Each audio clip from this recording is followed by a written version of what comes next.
The arrival. The stars over the Pacific Ocean twinkled peacefully in the night sky, unaware of the momentous event about to unfold. At the Mauna Kea observatories in Hawaii, Dr. Samantha Chen peered through the largest telescope on Earth, continuing her nightly survey of the cosmos.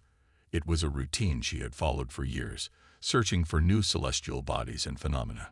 But tonight was different. As she adjusted the telescope's focus, a gasp escaped her lips.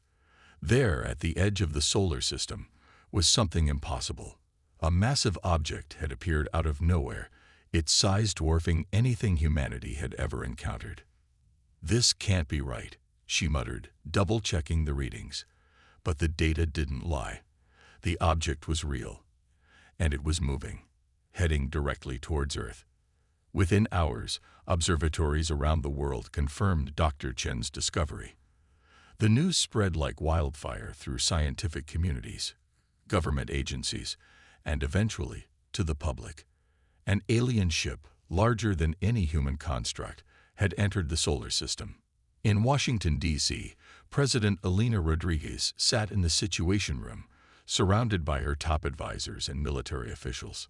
The atmosphere was tense, filled with a mixture of fear and excitement. "What are our options?" she asked, her voice steady despite the gravity of the situation. General Michael Hawthorne, chairman of the Joint Chiefs of Staff, cleared his throat. "Madam President, we've put our military on high alert. But truthfully, if their intentions are hostile, we don't stand a chance. That ship could probably wipe out our entire planet without breaking a sweat." The Secretary of State, Javier Mendoza, interjected, "We need to attempt communication. This could be our chance for peaceful first contact." As the debate raged on, similar scenes played out in capitals around the world. The United Nations convened an emergency session, and for the first time in history, the squabbling nations of Earth began to unite under a common purpose. Meanwhile, the alien ship continued its approach, silent and enigmatic. Days passed, and the world watched with bated breath. Then, without warning, it happened. A signal, powerful enough to be picked up by radio telescopes and even consumer electronics, blanketed the Earth. The alien ship was broadcasting a message. At NASA's Jet Propulsion Laboratory, Dr. Aisha Patel led a team of the world's best linguists and cryptographers in a desperate race to decipher the alien transmission. They worked around the clock, fueled by caffeine and the weight of humanity's future on their shoulders. "It's unlike anything we've ever encountered," Dr. Patel explained to the president during a video conference. "The language, if we can call it that, operates on principles we're only beginning to grasp. It's not just words, it's conveying complex ideas through mathematical and spatial relationships." As the scientists toiled, the world held its collective breath. Social media exploded with theories and speculation. Religious leaders proclaimed the end times or the dawning of a new age. Governments struggled to maintain order as panic began to set in. In New York City, Sarah Thompson clutched her young daughter's hand as they hurried through the crowded streets. People were stocking up on supplies, fearing the worst. The usual cacophony of the city was muted, replaced by an undercurrent of fear and anticipation. "Mommy, are the aliens going to hurt us?" her daughter asked, blue eyes wide with worry. Sarah forced a smile. "No, sweetie. They've come a long way. I'm sure they just want to say hello." But as she looked up at the sky, now dominated by the looming shape of the alien vessel, she wasn't so sure. Back in Washington, President Rodriguez prepared to address the nation. Her speechwriters had labored over every word, trying to strike a balance between caution and hope. As the cameras rolled, she took a deep breath and began. "My fellow Americans, citizens of Earth, we stand at a crossroads in human history. The arrival of this alien ship represents our first contact with an intelligence beyond our world. While we cannot yet know their intentions, we must face this moment with courage, unity, and an open mind. I urge everyone to remain calm. Our scientists are working tirelessly to establish communication, and we are coordinating with nations around the world to present a united front." This is a time for humanity to come together, to show the best of who we are. As the president spoke, Dr. Patel and her team at JPL had a breakthrough. They had deciphered part of the alien message. With trembling hands, Dr. Patel picked up the phone to deliver the news that would change everything. "Madam President," she said, her voice quivering with excitement and fear, "we've translated the first part of the message. It says, 'We come in peace. We need your help.'" The implications of those simple words sent shockwaves through the halls of power. The aliens, despite their advanced technology, needed humanity's assistance. But for what? As the alien ship drew closer, now visible to the naked eye as a dark spot against the moon, humanity grappled with a mix of emotions. Fear of the unknown battled with the excitement of potential discoveries. The possibility of conflict loomed, but so did the promise of advancement beyond their wildest dreams. In homes, schools, and gathering places around the world, people looked to the skies with a new perspective. The vastness of space, once an abstract concept, now felt immediate and personal. Humanity stood on the precipice of a new era, united in the face of the greatest challenge and opportunity they had ever encountered. As the first part of this cosmic drama drew to a close, one thing was certain: nothing would ever be the same again. The arrival of the alien ship had irrevocably altered the course of human history. What came next would depend on humanity's ability to overcome its fears, tap into its innate curiosity and adaptability, and reach out to the stars with open minds and hearts. The stage was set for first contact, and the whole world watched and waited, wondering what the dawn would bring. First contact. The world held its breath as the alien ship, now dubbed the Visitor by the media, settled into orbit around Earth. Its massive form cast a shadow visible from the ground, a constant reminder of humanity's new reality. In a fortified bunker beneath the United Nations headquarters in New York, representatives from every nation on Earth gathered to plan humanity's next move. The air was thick with tension and the hum of translation devices. Dr. Aisha Patel, still bleary-eyed from days of non-stop work, stood before the assembly. "We've made significant progress in decoding their language," she explained. "It's a complex system of mathematical and spatial relationships, but we believe we can now communicate basic concepts." UN Secretary General Adebayo Okonkwo nodded gravely. "Then it's time. We must send a delegation to meet with them." The room erupted in a cacophony of voices, each nation vying to have their representatives included. After hours of heated debate, a team was assembled. Dr. Patel to lead communications, Colonel Yuki Tanaka of Japan for military expertise, Dr. Eduardo Vargas of Brazil for scientific knowledge, and Ambassador Lena Petrov of Russia for diplomatic skills. As the team prepared for their unprecedented journey, the world watched and waited. News channels ran non-stop coverage, dissecting every detail of the upcoming mission. Social media buzzed with speculation and conspiracy theories. In orbit, a small shuttle detached from the International Space Station. Inside, the 4 chosen representatives sat in tense silence as they approached the colossal alien vessel. Colonel Tanaka piloted the craft with steady hands, her military training keeping her calm despite the extraordinary circumstances. As they neared the Visitor, its true scale became apparent. The human shuttle was like a gnat next to a whale. A section of the alien ship's hull shimmered and seemed to dissolve, revealing an entrance. "Well," Dr. Vargas said, breaking the silence, "I guess that's our invitation." Colonel Tanaka guided the shuttle into the opening. As they passed through, they felt a strange tingling sensation. Instruments flickered and then stabilized. Artificial gravity, Dr. Vargas noted, his scientific curiosity momentarily overriding his apprehension, and some kind of atmospheric shield. Fascinating. They emerged into a vast chamber that defied human architecture. The walls seemed to shift and pulse with an inner light, and structures floated unsupported in midair. It was beautiful, alien, and terrifying all at once. As they exited the shuttle, wearing protective suits as a precaution, Ambassador Petrov took a deep breath. "Remember," she said, "we represent all of humanity now. Let's make a good first impression." They hadn't taken more than a few steps when the air in front of them shimmered. A form began to take shape, tall, translucent, and vaguely humanoid. As it solidified, they found themselves face to face with their first alien. The being towered over them, its body a complex lattice of crystalline structures that pulsed with internal light. Where a head should be, there was a cluster of shimmering points that moved in hypnotic patterns. Dr. Patel stepped forward, her hands shaking slightly as she activated the communication device she had developed. It projected a series of complex mathematical equations and spatial diagrams, their best attempt at a universal language. The alien being seemed to consider the projection for a moment. Then, to everyone's shock, it responded, not in mathematical formulas, but in perfect English. "We welcome you, representatives of Earth," the alien said, its voice a strange harmonic that seemed to come from everywhere at once. "We are the Zarkax, and we have traveled far to seek your aid." The human team exchanged stunned glances.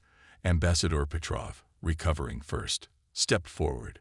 "We are honored to meet you," she said, her diplomatic training kicking in. "May we ask how you've learned our language so quickly?" The Zarkax's lights pulsed in what might have been amusement.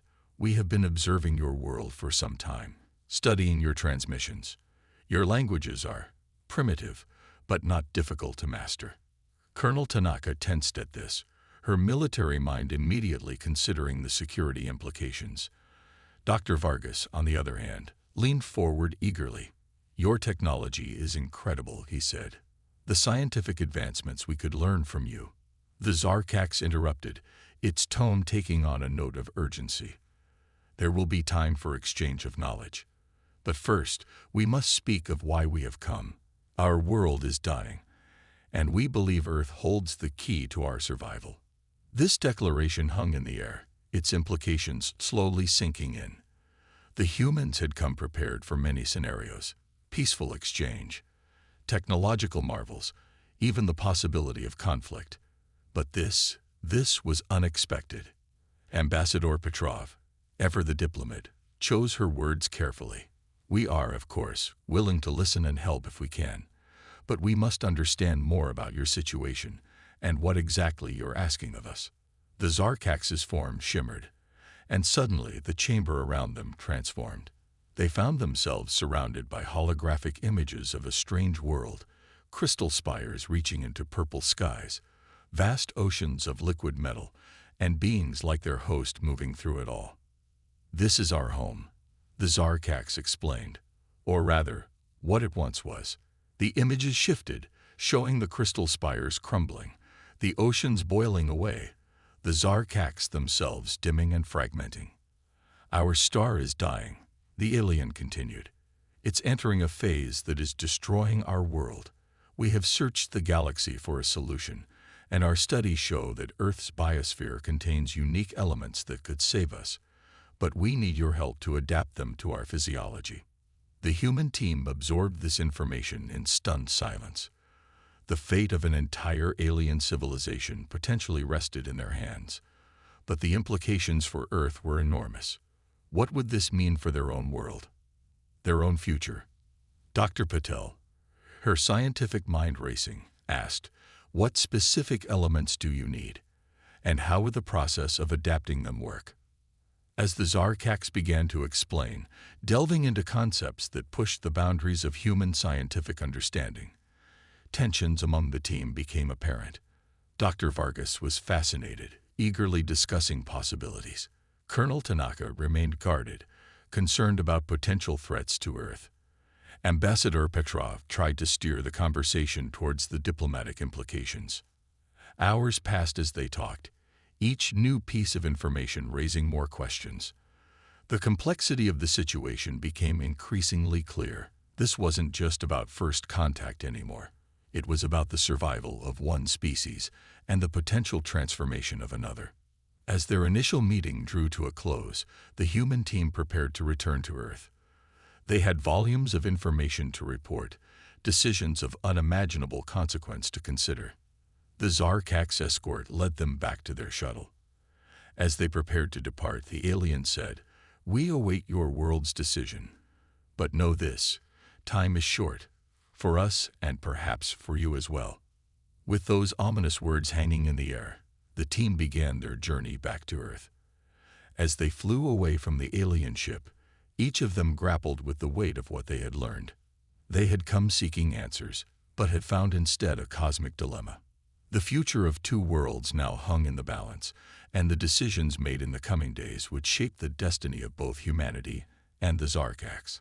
As Earth came into view, blue and fragile against the vastness of space, they knew that nothing would ever be the same again. The real challenge of first contact was only just beginning: cultural exchange.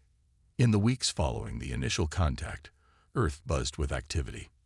The UN had established a dedicated interspecies relations committee, and every nation had mobilized its best scientists, diplomats, and thinkers to address the Zarkaks' request. Dr. Aisha Patel found herself at the center of it all, coordinating teams of researchers around the globe. Her office at NASA's Jet Propulsion Laboratory had become a hub of frantic activity, screens displaying data from every corner of the planet. The Zarkaks weren't exaggerating about the uniqueness of Earth's biosphere. She explained to a gathering of world leaders via holographic conference, "We've identified several extremophile bacteria and rare plant species that could potentially help stabilize their dying world." President Rodriguez leaned forward, her brow furrowed.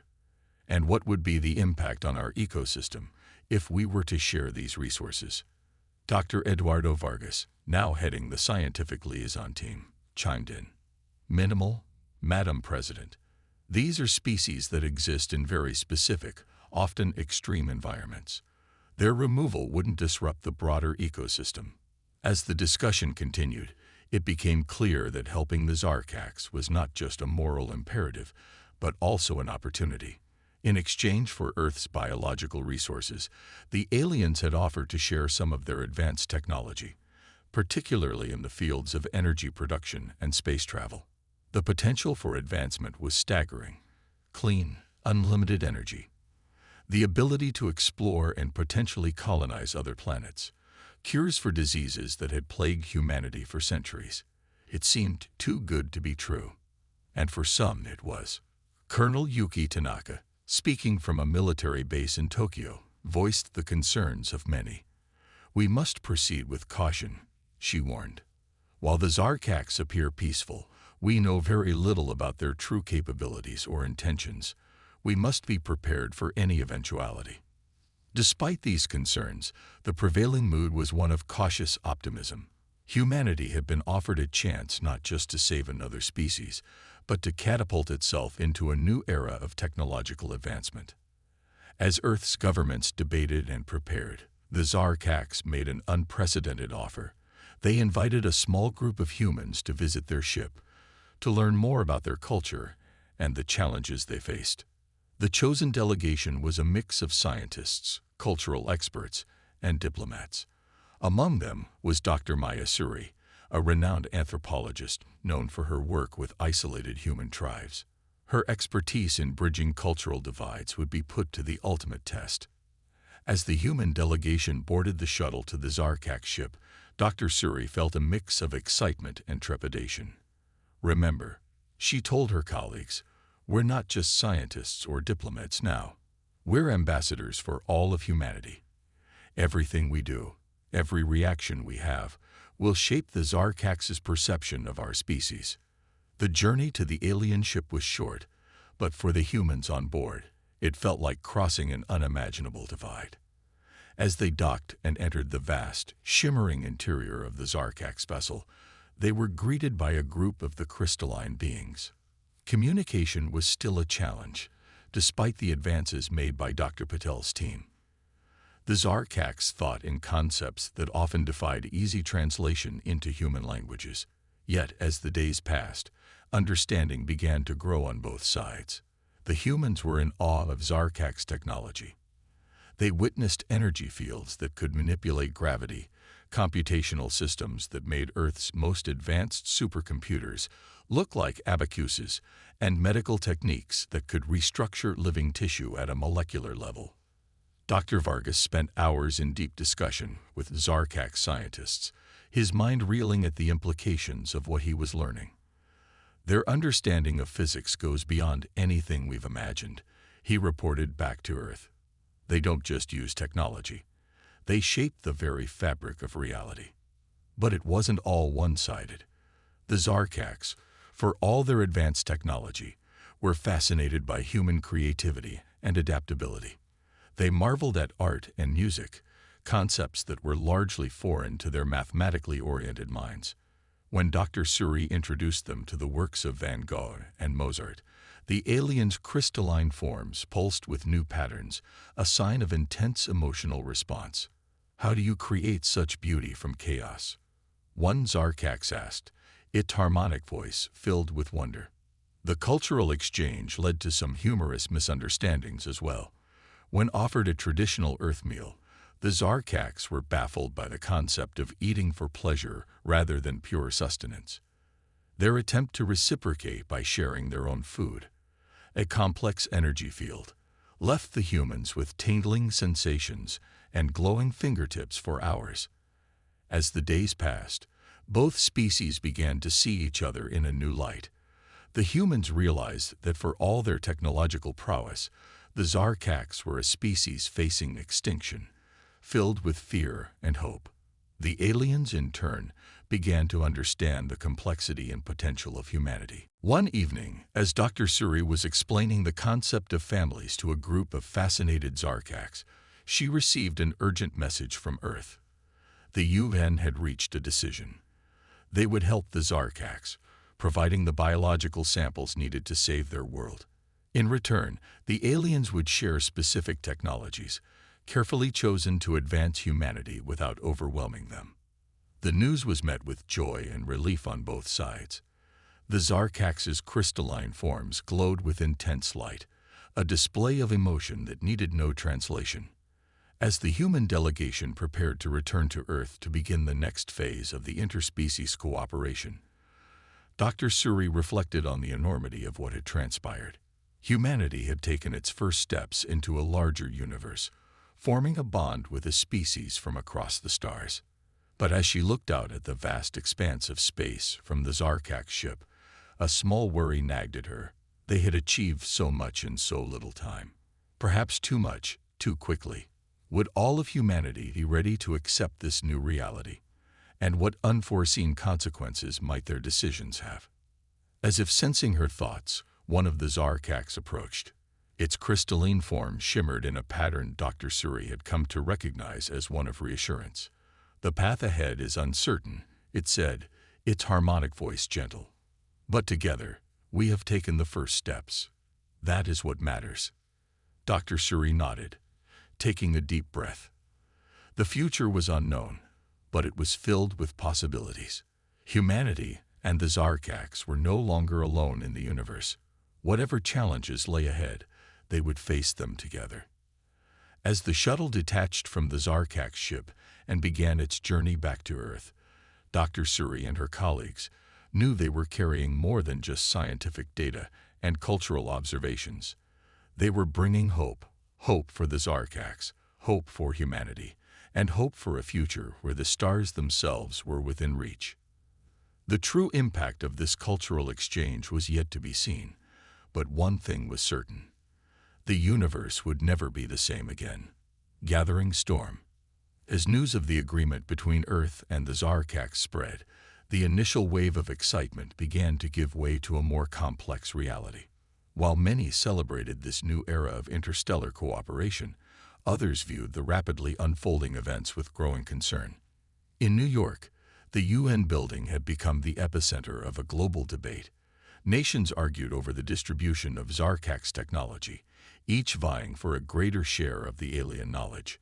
The promise of clean, unlimited energy and revolutionary medical advancements had turned former allies into competitors.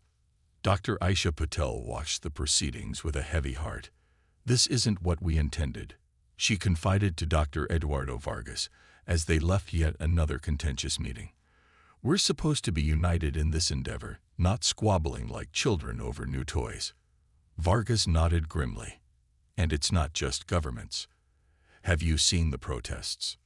Indeed, across the globe, a movement was growing. Humans' first rallies sprang up in cities from London to Lagos, Tokyo to Toronto. The protesters' message was clear. Earth's resources should be for humans alone. In Dallas, Texas, Sarah Thompson found herself caught in one such rally as she tried to pick up her daughter from school. The crowd's angry chants filled the air. Send them back. Earth for Earthlings. Sarah clutched her daughter's hand tightly as they navigated through the sea of angry faces. "Mommy, why are they so mad at the aliens?" her daughter asked, fear evident in her voice. Sarah struggled to find an answer that a child could understand. "Sometimes, honey, people are afraid of things that are different or new. But that doesn't mean those things are bad." As they finally reached their car, Sarah couldn't shake a feeling of unease. The world was changing so fast, and not everyone was ready for it. Meanwhile, aboard the Zarkak ship, not all was well either. A faction had emerged among the alien crew, led by a Zarkak's elder named Zorax. They viewed the alliance with humans with deep skepticism. These creatures are primitive and volatile. Zorax argued in the ship's central chamber, its crystalline form pulsing with agitation. "We've seen their history, their constant conflicts. Can we truly trust them with our future?" The Zarkak's leader, Xelna, attempted to calm the dissent. "We have no choice. Our world is dying. The humans have shown great potential. Yes, they are young as a species, but they have much to offer."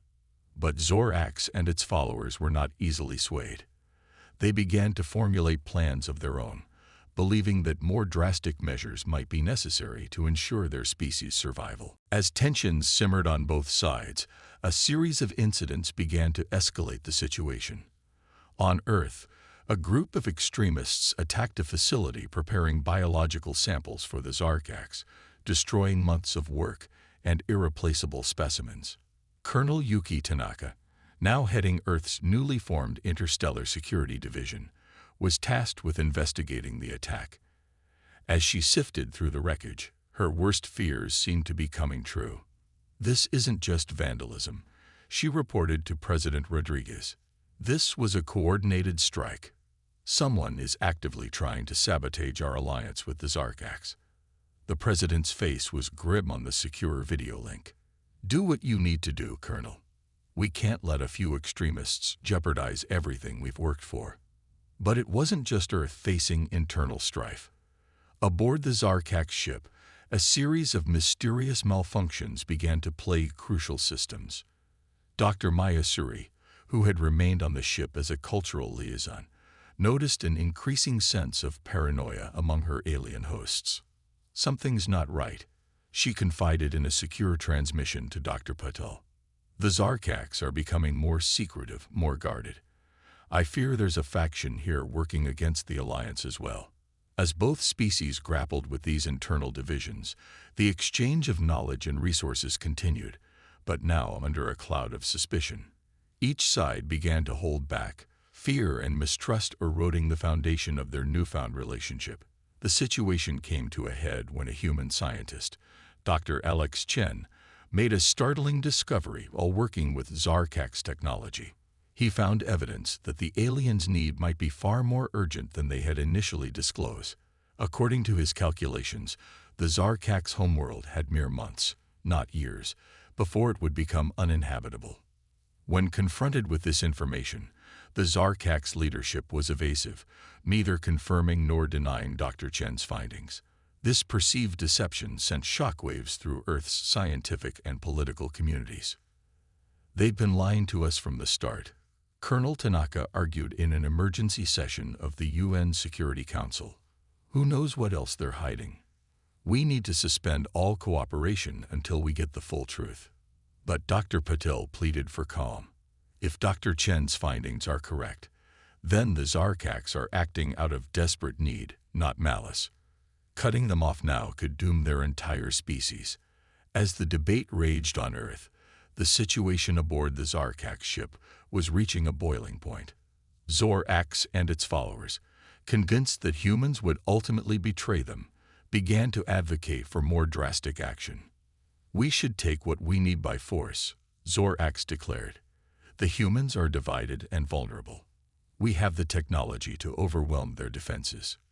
Zelna, the Zarkak's leader, was horrified. "That would go against everything we stand for. We came in peace, seeking cooperation, not conquest." But as news of the growing hostility on Earth reached the ship, more and more Zarkaks were swayed by Zorax's arguments.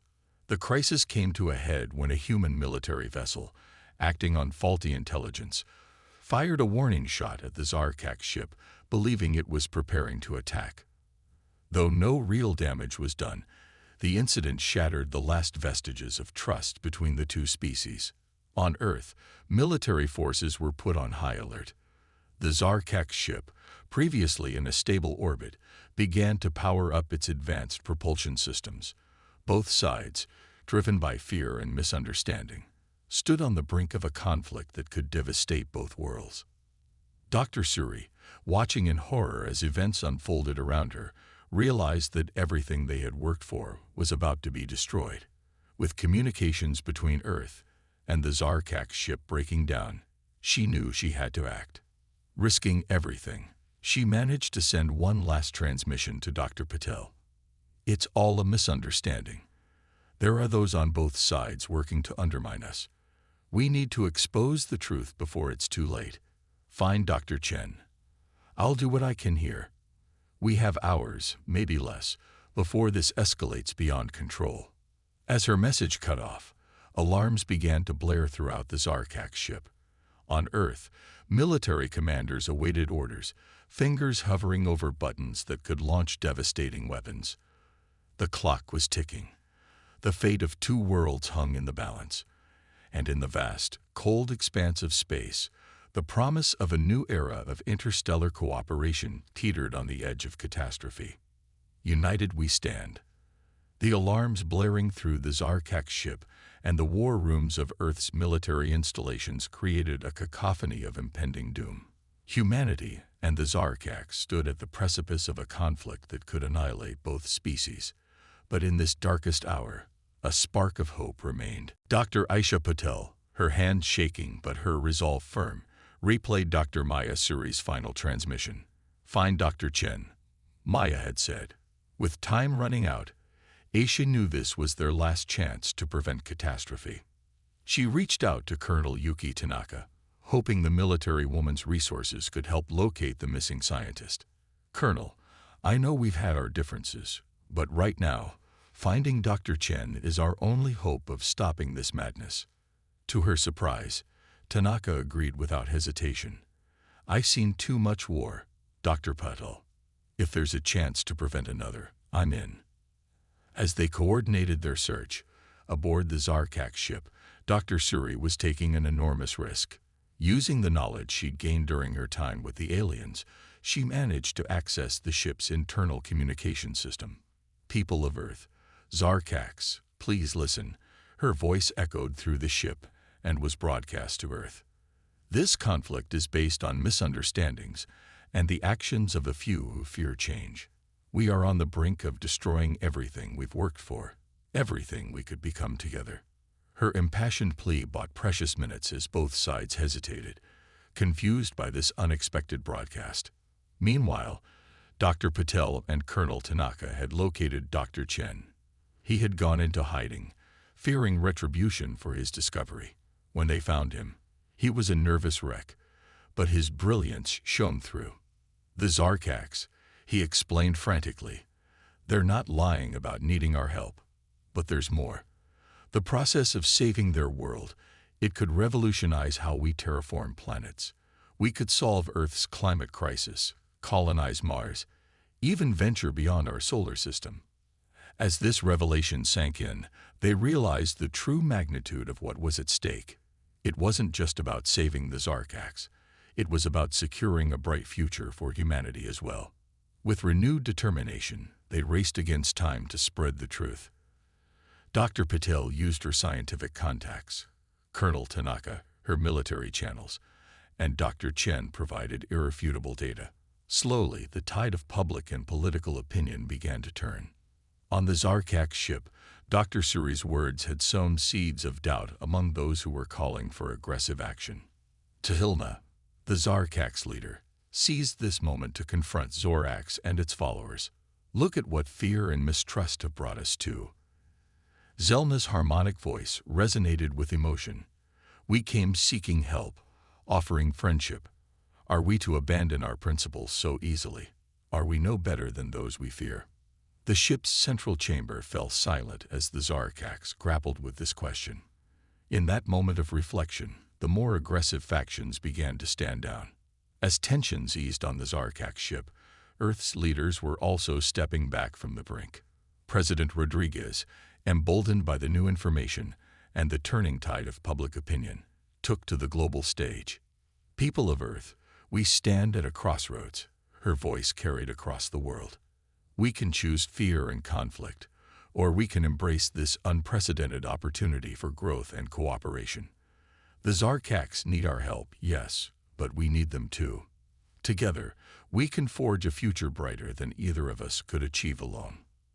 Her words, combined with the spreading truth about the potential benefits of the alliance, began to calm the stormy waters of public opinion. The Humans First movement found its support dwindling as people realized the true stakes of the situation. In a bold move, President Rodriguez invited Selena to address the United Nations directly. The Zarkak's leader's appearance, broadcast globally, was a turning point. Its crystalline form shimmering with sincerity, Selena spoke of the hopes and fears of its people, of the desire for peaceful coexistence and mutual growth. We are different. Zelna's harmonic voice resonated through the assembly hall. But in our hearts, in our desire for survival and progress, we are the same. Let us move forward not as two species, but as one united force for good in this vast universe. The speech was met with a standing ovation, not just in the UN, but in homes and gathering places around the world. The tide had turned. In the days that followed, the alliance between Earth and the Zarkaks was renewed and strengthened. With the air cleared and trust rebuilt, both sides committed to full transparency and cooperation. Dr. Patel, Colonel Tanaka, Dr. Suri, and Dr. Chen found themselves hailed as heroes, the team that had saved two worlds from the brink of disaster. But for them, the real work was just beginning. The exchange of knowledge and resources resumed with newfound vigor. Zarkak's technology, combined with Earth's biological diversity, yielded breakthroughs beyond anything either species had imagined.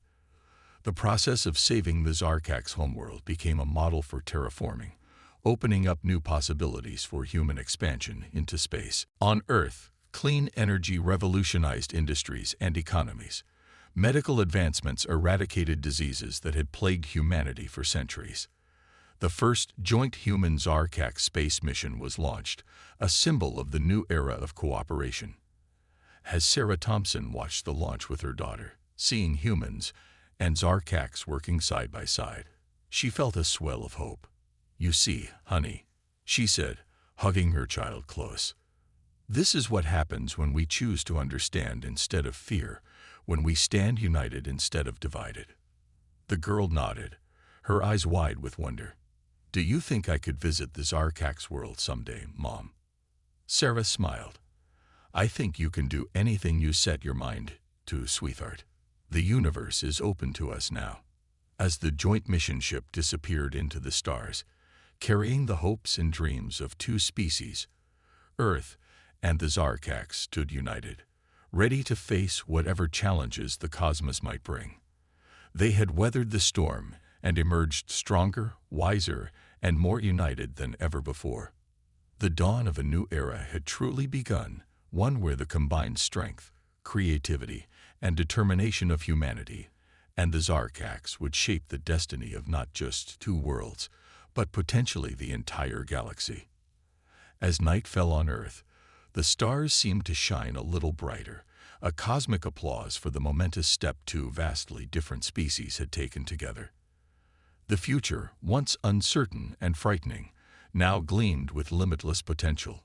United they stood, ready to explore, discover, and grow in ways neither had ever dreamed possible.